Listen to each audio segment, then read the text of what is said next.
7 ሚሊዮን ብር የወጣበት የአሌክስ ንጉስ የሂፕሆፕ አልበም ሊወጣ ነው።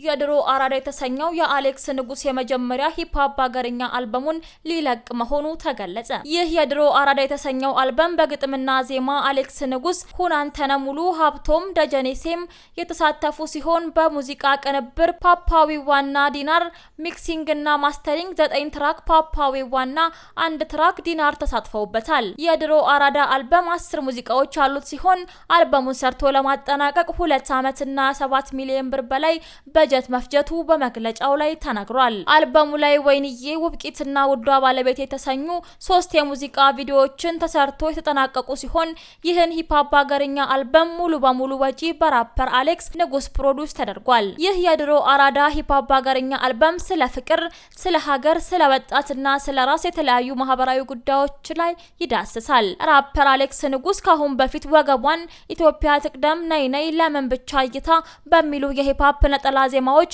ለአድማጭ አድርሷል። የድሮ አራዳ የተሰኘው አልበም የፊታችን አርብ ግንቦት 8 አሌክስ ንጉስ ዩቲዩብ ቻናል እና በሁሉም ዓለም አቀፍ የሙዚቃ መተግበሪያዎች አማካኝነት ይለቀቃል ተብሏል። ሂፕሆፕ በኢትዮጵያ ውስጥ ከጀመሩት ውስጥ አንዱ ነኝ ሲል ራፐር አሌክስ ንጉስ በመግለጫው ላይ ተናግሯል።